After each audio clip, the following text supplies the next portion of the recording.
You probably don't even hear it when it happens. Welcome back, guys, to Fog Entertainment. And we're here, back again, in the wilderness, talking about Tony Soprano. It's a very humid day here, it's 18 degrees. I'm out in the body warmer. If you want to call it a gelée, then go ahead. I like calling it a body warmer. Anyway, I'm wearing more than just a body warmer, but the question is, was Tony Soprano wearing a body bag at the end of The Sopranos? So, yeah. Did Tony die? Let's just get it out there straight away. Yes, Tony did die, in my opinion, because it's like, if Tony doesn't die and he literally just, walks out of that diner after eating his meal with his family, it kind of just renders the entire ending pointless, in my humble opinion, because it's like, well, what was the point of that? So many references, guys entering. Now, I have seen the argument from people, well, the final scene doesn't necessarily confirm the death of Tony Soprano. It kind of just, confirms the fact that no matter what he does the rest of his life, he's always going to be looking over his shoulder. It's going to be very unsettling.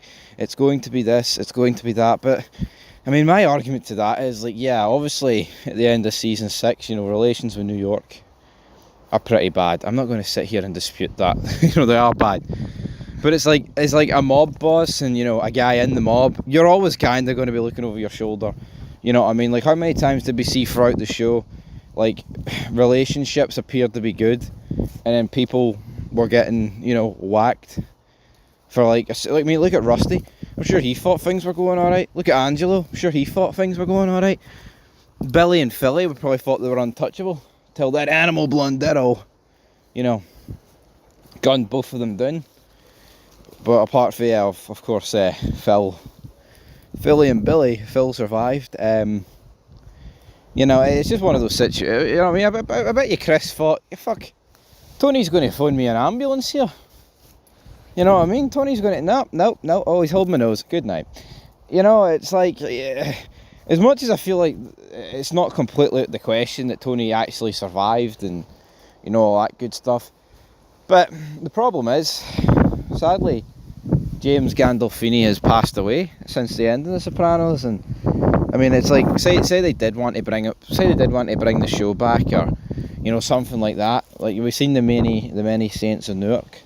Well, I'll say we've seen it. I've seen clips. I've not watched the full movie. I feel like we might watch that for Fog Entertainment and watch it, which would be pretty good. But I mean, if Gandolfini was still alive, he probably would have been in that in some capacity. He definitely would have been, like, narrating. Of course, Christopher Moltisanti, Michael Imperio was in that. He was doing a bit of narrating.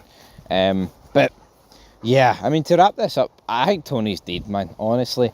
We are going to make a video about who could have possibly have done it, but as a trend of The Sopranos, I mean, it tends to be like a completely no-name or a jabroni that just does, like, half the killing, these heavy hitters need killed, let's phone the two jobbers from Italy. You know what I mean?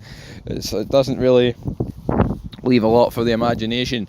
That is for sure. I think the guy that kills Phil is called Walfred, isn't he? You know what I mean? Not exactly the most Italian name in the land. I'll let you know for free. Absolutely not. But it is what it is in terms of that regard. But I think he's dead.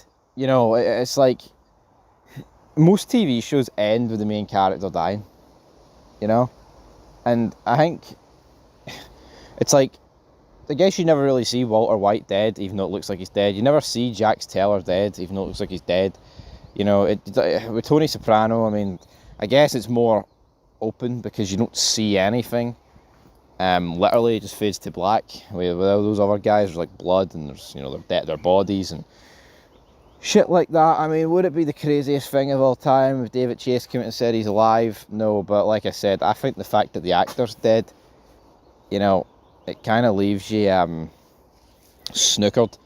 And it sucks because, Tony Sirico, who played Paulie, he's also dead. I'm not too sure on a lot of the other actors that are technically still alive in the universe, but, I mean, yeah, it is a shame, but, sometimes with TV shows, like, you don't touch them. You know what I mean? That is it. Just do not touch them, guys, and you'll be bang on the banana with them. They'll be good. But for me, Tony Soprano's dead. I'm 99% sure of it. And very soon on this fine channel, folks, we're going to be talking about who killed Tony. Was it an onion ring? Was it Polly? Was it Patsy? Was it Butchie? Was it the members only guy? Was it Jimbo? Was it a plate of Johnny cakes getting wung from New Hampshire? We will find out sooner rather than later.